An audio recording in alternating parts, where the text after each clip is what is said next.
Selamat pagi semuanya, salam sejahtera buat kita semua. Selamat datang di podcast Wawasan Kebangsaan, yang dimana pada podcast kali ini kita akan berbincang-bincang bersama para teman-teman CPNS yang telah tergabung di podcast ini. Sebelumnya kita perkenalan diri dulu nih teman-teman, dari aku dulu ya.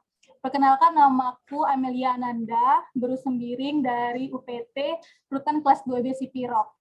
Nah, di sini saya sebagai moderator pada podcast hari ini, dan sekarang bersama saya saat ini sudah ada 4 orang narasumber. Yang pertama ada Bang Reja, boleh diperkenalkan dirinya, Bang?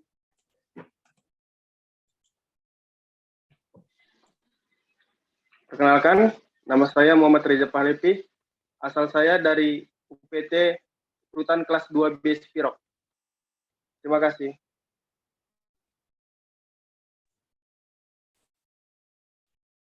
Oke, terima kasih Bang Reja. Selanjutnya untuk Bang Rian, boleh perkenalkan dirinya. Baik, terima kasih. Perkenalkan, nama saya Rian Johansson Sinurat, biasa dipanggil Rian. Asal UPT dari Rutan Kelas 2B Sipirok. Terima kasih. Oke, terima kasih Bang Rian. Selanjutnya untuk Bang Irfan nih, boleh diperkenalkan dirinya, Bang.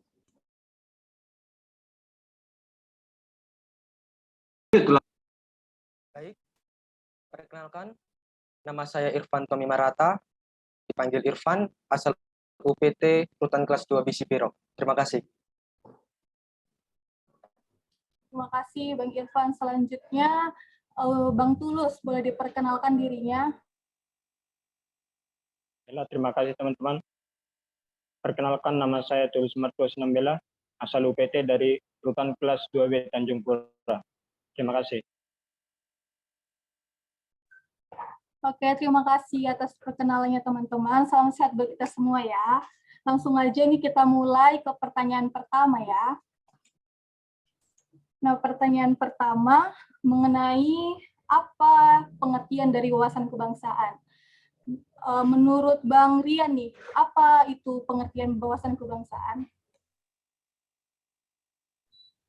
Baik, terima kasih kepada moderator atas pertanyaannya. Menurut saya, wawasan kebangsaan adalah suatu konsep kehidupan bangsa Indonesia yang bersumber dari Pancasila, Undang-Undang Dasar tahun 1945, dan Bhinneka Tunggal Ika, sehingga terciptanya kehidupan masyarakat yang aman, adil, makmur, dan sejahtera. Terima kasih. Terima kasih buat pendapat dari Bang Rian. Nah, selanjutnya aku mau dengar pendapat dari Bang Tulus nih mengenai apa sih itu yang dimaksud dengan wawasan kebangsaan. Terima kasih pada moderator. Ini saya akan menjawab pengertian dari wawasan kebangsaan, menambahi jawaban dari Bang Rian tadi. Menurut saya, wawasan kebangsaan itu merupakan pedoman untuk menentukan kebijaksanaan yang bertujuan untuk menjaga kesatuan. Jadi secara luas, wawasan kebangsaan itu merupakan cara pandang bangsa Indonesia tentang diri dan lingkungannya, mengutamakan persatuan dan kesatuan, yaitu yang dengan berlandaskan Pancasila dan Bhinneka Tunggal Ika dan NKRI. Terima kasih. Terima kasih Bang Tulus atas jawabannya. Nah, pertanyaan kedua mungkin bisa dijawab oleh Bang Irfan. Nah, pertanyaannya itu seberapa penting sih wawasan kebangsaan? Karena kan kita udah tahu nih tadi pengertian wawasan kebangsaan itu apa. Nah, saya mau nanya lagi nih, seberapa pentingnya sih wawasan kebangsaan itu bagi kita? Baik, terima kasih moderator. Menurut saya, wawasan kebangsaan itu sangat penting bagi kedaulatan bangsa dan negara.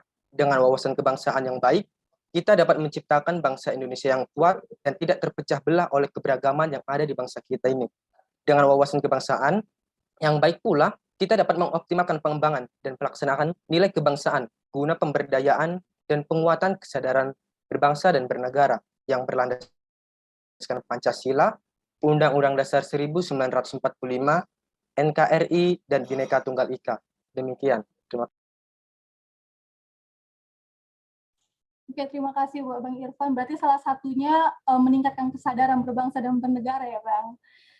Kalau menurut Bang Reja nih, apa sih pentingnya wawasan kebangsaan itu menurut Bang Reja? Terima kasih kepada moderator. Menurut saya pentingnya wawasan kebangsaan yaitu perkembangan kehidupan manusia dalam era globalisasi semakin mengarah pada kehidupan yang individualistik. Akibatnya, mereka terkadang menunjukkan sikap yang kurang peduli dalam memelihara, menjaga, serta mengembangkan wawasan kebangsaan. Arus globalisasi telah menyebabkan nilai-nilai yang mengikat persatuan bangsa terabaikan, tergeser oleh nilai-nilai dari luar nilai universal. Jika situasi ini terus terjadi, lambat laun wawasan kebangsaan akan terkikis. Untuk itu, perlu diupayakan dengan sungguh-sungguh wawasan kebangsaan ini.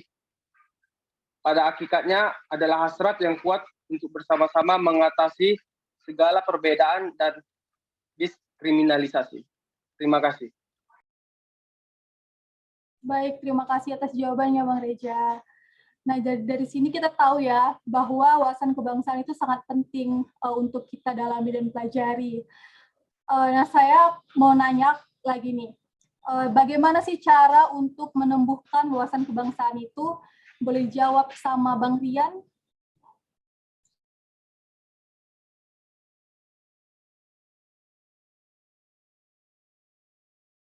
Baik, terima kasih moderator.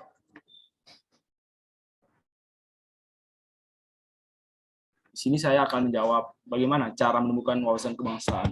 Menurut saya, yang pertama itu pasti kita harus membangun pemahaman akan wawasan kebangsaan. Dan yang kedua itu, aspek-aspek kehidupan masyarakat itu harus berlandaskan Pancasila. Yang ketiga, dengan cara memperkaya pengetahuan tentang sejarah Indonesia. Dan yang keempat itu tentunya menerapkan butir-butir nilai dari setiap sila Pancasila itu di kehidupan sehari-hari. Terima kasih. Oke, terima kasih Bang Rian. Kalau dari perspektif ya Bang Tulus nih, bagaimana cara menumbuhkan wawasan kebangsaan itu, bagaimana sih? Baik, terima kasih moderator. Saya akan menjawab cara menumbuhkan wawasan kebangsaan. Menumbuhkan wawasan kebangsaan itu tentu banyak sekali cara. Di antaranya yaitu yang pertama, kita dapat menanamkan nilai-nilai wawasan kebangsaan itu, yaitu sebagai contoh melakukan seminar-seminar, melakukan sosialisasi pada masyarakat. Baru itu yang kedua sebagai ASN, tentu kita harus bisa memperbanyak membaca. Membaca buku apa? Tentunya buku-buku yang berkaitan dengan buku sejarah. Baru yang ketiga, jika kita sebagai orang tua, tentu kita harus mendidik anak kita untuk membangun karakter anak sejak dini. Baru yang berikutnya, yang dapat kita lakukan sebagai ASN, CSN juga, yaitu sering mengikuti kegiatan kebangsaan. Bagaimana contohnya mengikuti kegiatan kebangsaan ini? Yaitu dengan upacara, dan juga bisa melalui bergotong royong dengan masyarakat sekitar. Terima kasih. Oke, terima kasih Bang Tulus. Nah, ketika teman-teman tadi udah mengerti, memahami dan juga mendalami apa itu wawasan kebangsaan, dan ternyata hal tersebut sangat penting bagi kita, sehingga timbullah rasa kecintaan dan kesadaran diri kita untuk melakukan bela negara. Nah, pertanyaan saya, apa yang dimaksud dengan bela negara? Boleh dijawab oleh Bang Irfan? Terima kasih. Baik, terima kasih moderator. Menurut saya, bela negara adalah bagaimana tekad dan tindakan kita sebagai warga negara dalam menjaga kedaulatan negara, keutuhan wilayah, dan keselamatan bangsa dan negara yang kita lakukan dengan dijiwai oleh rasa cinta kepada bangsa kita, Negara Kesatuan Republik Indonesia. Demikian moderator. Oke, baik. Terima kasih Bang Irfan. Nah, selanjutnya menurut Bang Reja nih, apa yang dimaksud dengan bela negara? Baiklah, terima kasih moderator. Menurut saya bela negara itu ialah istilah konstitusi yang terdapat dalam pasal 27 ayat 3 Undang-Undang Dasar Negara Republik Indonesia tahun 1945 yang berbunyi setiap warga negara berhak dan wajib ikut serta dalam upaya pembelaan negara. Bela negara ialah sebuah konsep tentang patriotisme seseorang, suatu kelompok, atau seluruh komponen dari suatu negara. Secara fisik dapat diartikan sebagai usaha pertahanan dari segala bentuk ancaman, gangguan, hambatan, dan tantangan terhadap eksistensi negara tersebut. Secara non-fisik, bela negara dapat diartikan sebagai peran aktif dalam memajukan bangsa dan negara, baik melalui pendidikan moral, sosial, dan lain sebagainya. Dengan demikian, bela negara menjadi wajib untuk setiap profesi apapun. Bagi yang belum tahu, saya ceritakan sedikit tentang sejarah bela negara. Sejarah bela negara dimulai dari di Bukit Tinggi yang semula merupakan pekan bagi masyarakat Agam Tuo. Kemudian setelah kedatangan Belanda, kota ini menjadi kubu pertahanan mereka untuk melawan kaum Padri. Pada tahun 1825, Belanda mendirikan benteng di salah satu bukit yang dikenal dengan Benteng Fort de Kock. Pada masa pendudukan Jepang, Bukit Tinggi dijadikan sebagai pusat pengendalian pemerintahan militernya untuk kawasan Sumatera. Kota ini menjadi tempat kedudukan komandan militer kedua di bawah pimpinan Mayor Jenderal Hirano Toyoji.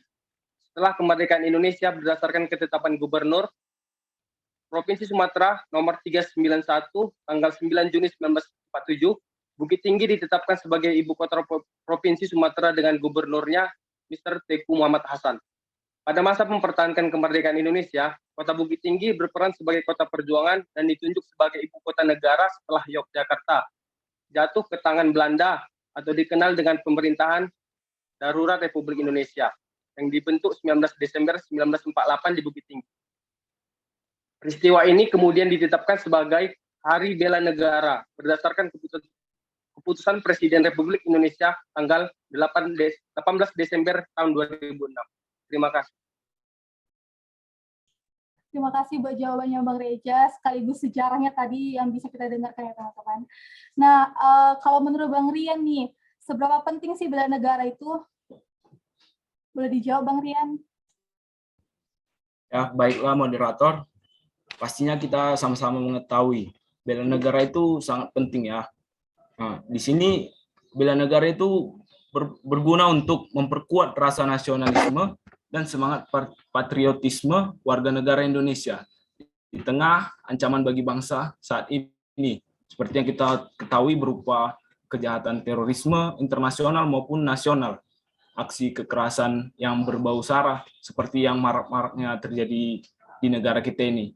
Juga pelanggaran wilayah negara, baik di darat, laut, maupun udara, dan luar angkasa pun juga ya. Gerakan separatisme, kejahatan, dan gangguan lintas negara, serta perusakan lingkungan. Sekian dari saya, terima kasih. Oke, terima kasih Bang Rian buat jawabannya. Berarti sangat penting untuk menjaga keamanan dan pertahanan negara ini ya. Kalau misalnya menurut Bang Tulus nih, seberapa penting bela negara bagi Bang Tulus? Baik. Seberapa penting bela negara? Terkait seberapa penting bela negara ini, tentu kita tidak bisa lepas dari fungsi bela negara. Apa aja fungsi bela negara itu? Nah, fungsi bela negara itu juga tidak kalah jauh, tidak kalah banyak dari fungsi sebelumnya. Yaitu yang pertama, mempertahankan negara dari ancaman. Nah, ancaman ini juga terdiri dari ancaman fisik atau non-fisik, baik itu dari ancaman dari luar maupun internal negara kita itu sendiri. Yang kedua, menjaga keutuhan wilayah negara. Tanpa adanya sikap kita yang bela negara, maka keutuhan negara kita akan terancam. Sebagai contoh, negara kita akan mudah dipecah belah oleh negara lain. Kemudian, fungsi bela negara selanjutnya merupakan itu sudah kewajiban kita sebagai setiap negara. Yang selanjutnya merupakan panggilan sejarah. Nah, bela negara ini sebenarnya sudah dimulai dari nenek moyang kita dahulu, jadi kita hanya melanjutkan dari sejarah-sejarah pendahulu kita. Terima kasih. Terima kasih Bang Tulus buat jawabannya. Nah teman-teman, kita kan udah mengerti nih apa pengertian dari bela negara. Nah sekarang saya mau nanya, contoh-contoh implementasi bela negara itu dalam kehidupan kita sehari-hari yang mungkin teman-teman udah pernah lakuin. Nah boleh di-sharing untuk Bang Irfan, boleh di-sharing contoh-contoh implementasi bela negara dalam kehidupan itu apa aja?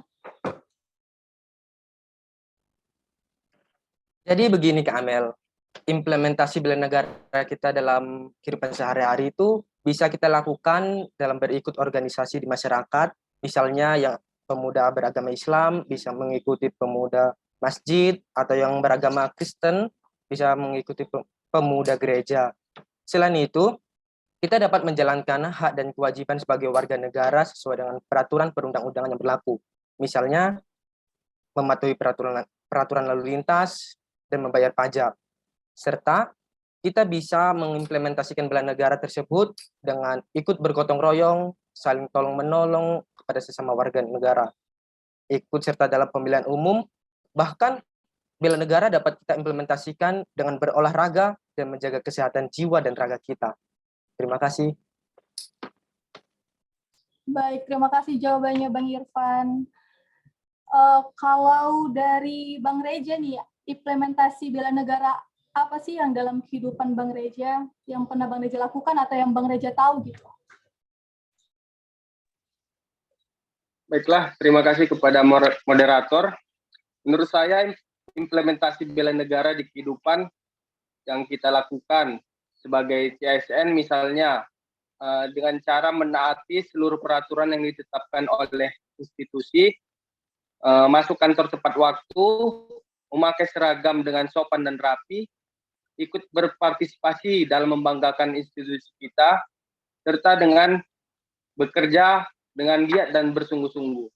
Dan juga ada juga implementasi di kehidupan bermasyarakat yang saya tahu, yaitu mengikuti Siskamling di tempat tinggal sekitar kita, kemudian ikut serta menanggulangi bencana alam, ikut serta mengatasi kerusakan massal dan komunal, selalu berperilaku jujur dan amanah, dan tidak melanggar norma sosial. Misalnya, menghina seseorang, menyebarkan fitnah, atau membuang sampah di sembarang tempat.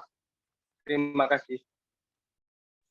Terima kasih Bang Reja. Tadi beberapa implementasi bela negara di lingkungan pekerjaan dan lingkungan masyarakat ya Bang. Terima kasih atas jawabannya. Nah, ketika kita udah mengimplementasikan bela negara, tapi pasti ada aja kan hambatan ataupun ancaman yang bisa saja terjadi dalam kedaulatan negara ini. Nah, menurut Bang Irfan nih, apa aja sih ancaman tersebut?